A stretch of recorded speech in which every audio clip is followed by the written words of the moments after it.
You wanna sit on my lap, baby? Yes, hello. You wanna sit with me while I film? You gonna be a good girl? Not punch me in the face like you did last time.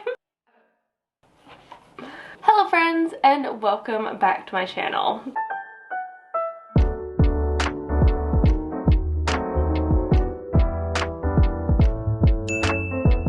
If you can hear Miss Cleo purring over here, it's because she's sitting on my lap. She wanted to film this video with me. She wants to sit on my lap constantly, and so she can. Today I'm going to be having a look at my 2022 plant goals and seeing how well or unwell I did with them. If you are new here and you don't know me already, my name is Emma and I make houseplanty content all over the internet. So if you want to follow along with my houseplanty journey and maybe learn something along the way, stick around, watch some more of my videos, and subscribe to my channel. Also, you get to see this cutie pootie. If you're not new here, welcome back. I hope you enjoyed this video as well. Right, let us get into it.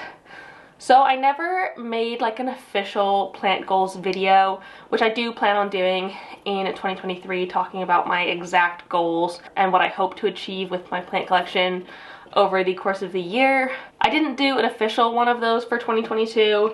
I still wasn't quite sure what I wanted. I did do a video over on my Patreon where I talked about it a little bit, but nothing was like concrete. So I had to look at that, and I had a think back about what I really wanted for this year and what problems I was struggling with that I wanted to maybe remedy over the course of 2022.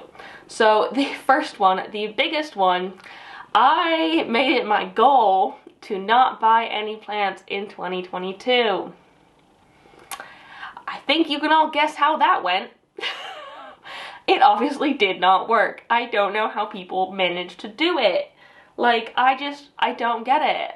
Maybe it's because I'm addicted to plants, but I don't see how that's possible. And like, I understand my goal for it was so I wasn't spending as much money, and so I could focus on the collection I had, and like, not be constantly bringing new things into the home because it creates a myriad of issues and more work for myself.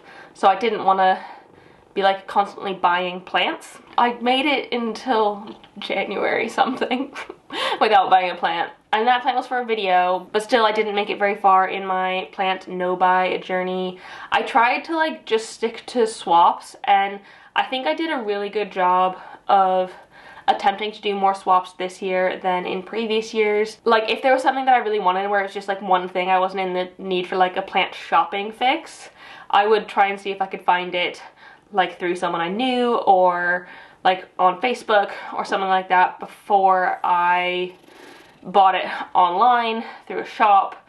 So I did try, but I think I still could have done better. I could have been a lot more conscious of my buying. There were points when I was buying things that I didn't really need just because I wanted them, and I'm sure we can all relate to that, the plant addiction. I know I've made quite a lot of videos this month about the plant addiction. I think just because I'm reflecting a lot on my own plant purchasing and how my collection is going, and so I've just been very aware that it's something that's not always controllable, and that's difficult for me because I'm someone who likes to be in control. And so it's hard, and it is addiction. And like I said, it's not the worst addiction in the world, but if you're spending money that you don't have on things, which luckily I haven't, I have been pretty good about spending, but I've still spent money that I could have used elsewhere. And so it's like, it's one of those things where it's not the worst thing in the world. At least I'm not doing drugs or like hurting my family members or losing tons and tons of money with gambling. And my heart goes out to people who are suffering with addictions like that, but it still is not necessarily easy. So yeah, that got really deep. Sorry. Basically, I've not been able to stop buying plants this year. But one thing I did do that kind of helped me with this goal was I started another plant swap with my friend Lisa, aka Happy Plant Collector. We started this plant swap event that we're now doing hopefully every 6 months for the foreseeable, or so, maybe more, maybe less. Well, who knows? We're working on it. but basically brings the plant community together and allows people from the community to meet and make friends and swap plants that they don't necessarily want. And so you can get that fix of getting new plants while still simultaneously getting rid of your own and not spending money other than the ticket entry. So I think that was a really, really great move in terms of not spending money on plants, because I'm really proud of that event this year, and so I think it definitely does go towards the no buy situation, because I've encouraged not only myself but others to have the opportunity to not buy plants and to get them through swaps instead. So yeah, I am really proud of that one, and I think even though I didn't manage to not buy any plants, I'm still happy with myself and the decisions I've made this year, for the most part, in that regard. The next goal that I had, which kind of comes off of the back of the no buy, part of the reason why I didn't want to buy plants was so I could focus more on the collection that I did have and make my plants grow bigger and better, keep them healthy, try not to kill as many plants, and try and get them growing into big, healthy, mature specimens. I think I am getting better at not killing plants. Obviously, I just did a video of plants I'm struggling with that I wouldn't mind if they died, but it's one of those things that every plant parent is going to kill plants. My goal isn't to not kill any plants. I think that's almost impossible, especially in a collection this big. I've got 200 plants. I'm probably gonna have more at some point. And so the likelihood of none of them dying is pretty slim. And that's even if I'm doing my absolute very best and working my hardest. I think it's possible, but quite unlikely, and I'd say probably an unrealistic goal for myself. But I think I did kill fewer plants this year than I have in previous years. I think a lot of that is being conscious about the plants I am buying and being more mindful with my purchases and making sure that they're plants that I really want and have the ability to take care of before getting the plants, rather than just buying a plant willy-nilly and not knowing how to take care of it, giving it the wrong space, and then it's dying. Which I don't think I did tons and tons in 2021, but like, I've only been collecting plants for like 4 years now, so it's like I'm still quite new at this relatively, and I don't know. I think not killing any plants is kind of an unrealistic goal, so that wasn't my goal, but I wanted to kill fewer, and I think I did kill fewer, which is good. I still killed some, it happens, but I think I killed fewer. And then in regards to growing plants bigger and better, I think I actually have done a pretty decent job with that. As you have seen this year, I have become absolutely obsessed with moss poles. Ever since I started using the D moss poles with the plastic backing on them, I have found like moss poles immensely easier. Like, honestly, they've changed the way I see moss poles. Before, it was something that just never really worked for me. I tried so many different ones and they never stayed moist enough for my liking, and my plants never really grew into them. Whereas these D-shaped ones with the plastic backs stay so much more moist. And this isn't an ad or anything, I just freaking love these moss poles. And I have so many plants on them now. Like, I probably have at least 12, maybe more plants on big moss poles.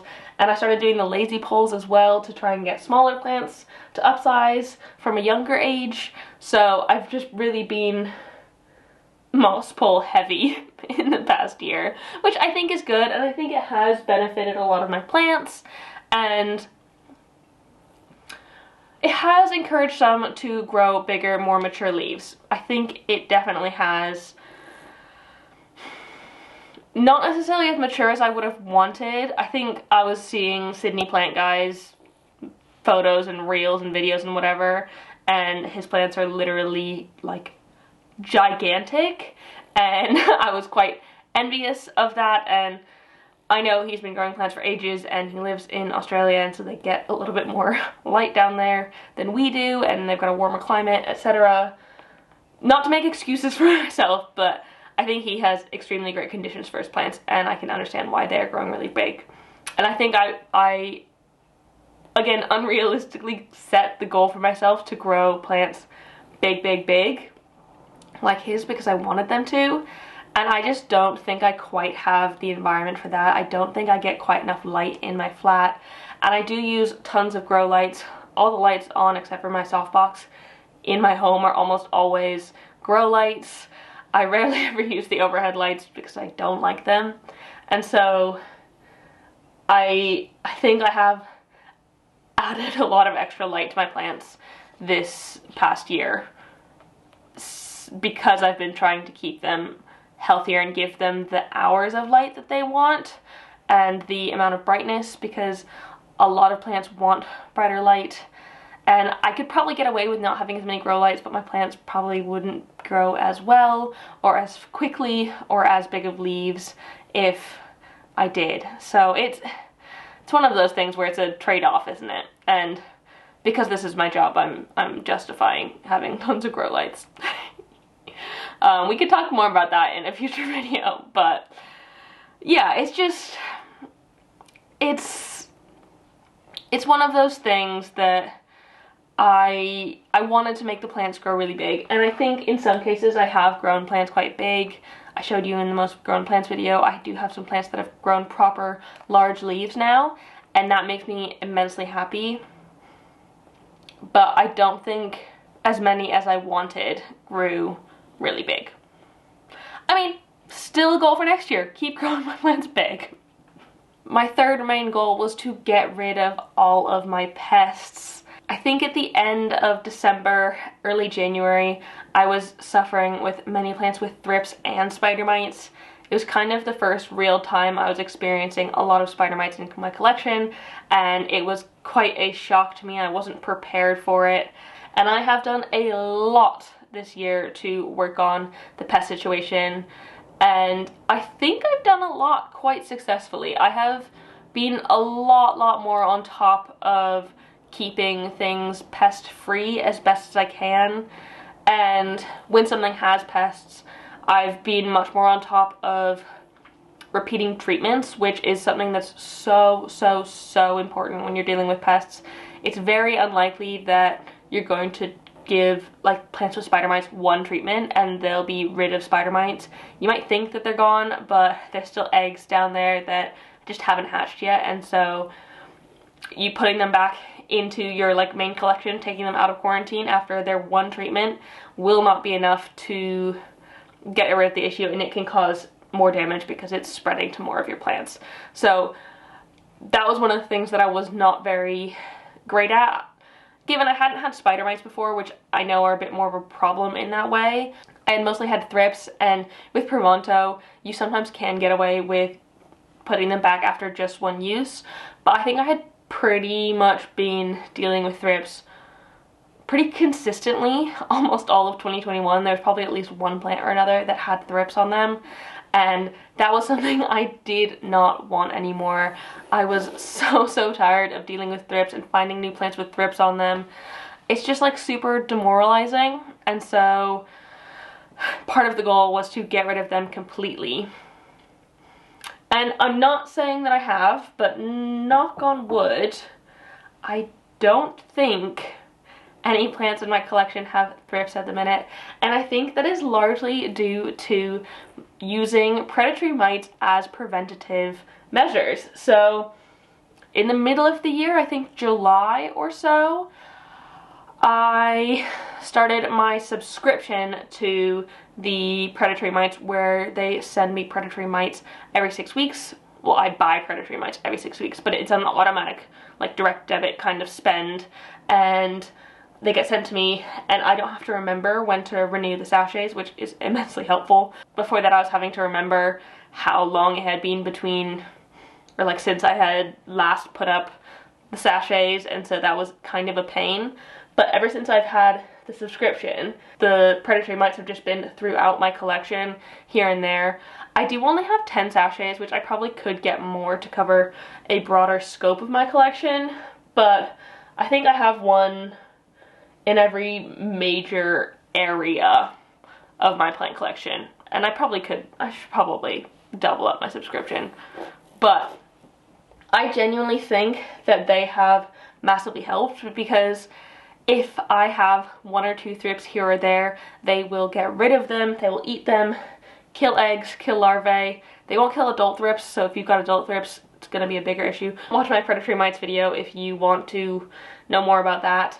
But if it's just one here or there of the larvae, which I tend to have more, or at least I notice more within my collection, the predatory mites will just get it and I don't have to deal with it in a bigger way, which I think is great for me and my sanity and time. So I genuinely do believe those have helped me with my thrips problem. I have had more issues with spider mites since, and I did have a bit of a thrips outbreak over the summer, but again, with those plants, I did a really good job quarantining them, keeping them really far away from my other plants, not touching, not anywhere near, and repeating the treatments almost weekly. It wasn't quite weekly. I think there were some times where I waited 2 weeks between, but I'll take it because it isn't my, like, it wasn't part of my natural rhythm or like my routine, and so having to add that in was a little bit of work. But once I kind of got it into my routine, it did make a massive difference, and I think at this point my plants have probably been ready to go back into my collection for a couple weeks, and I've just been too lazy to do it. So those 3 were like my main goals of 2022. I probably had more here and there, but those are the main ones that I can remember thinking of like a year ago now, and that I think mentioned in videos at some point or another, maybe. Like I said, next year I'm going to be doing a distinct video with my plant goals so I can share them with all of you, and we can make the goals together and resolute ourselves. Make resolutions. I think I did pretty well with my resolutions or goals. I'm a believer in that no one's ever perfect, and although I am quite all or nothing with my thinking, I'm trying to get out of that habit, and so I need to remember to tell myself that it's okay if I don't do things perfectly. It's okay that I spent money on plants this year, and it's okay that I didn't get rid of all the pests, and I might still have some. Oh my god, I didn't even touch on fungus gnats. I was too busy worrying about the other pests. Fungus gnats is a whole different story, and y'all have been watching that for a minute now, but I'm not going to talk about that. So yeah, it's one of those things where I don't have to be perfect. I want to be perfect. I think we all strive for that, but it's giving myself forgiveness and grace when I'm not that's really important. And so I think I did quite well with my goals, and I'm satisfied with that, actually. I think I'm satisfied with that, and I don't know if I could have done better. I don't really think I could have. So I'm just looking at my notebook with my goals here. I genuinely am not sure if I could have. Like, obviously without doing everything exactly perfectly. I think they're more of a guideline than a, like, rule that you need to follow. Resolutions are not rules, they are guidelines, and we can only try our best. And so I think there were some points where I did falter, but it's getting back up after and trying to continue on that's the most important, in my opinion. And so I think that I did a good job, and I'm proud of myself. I think.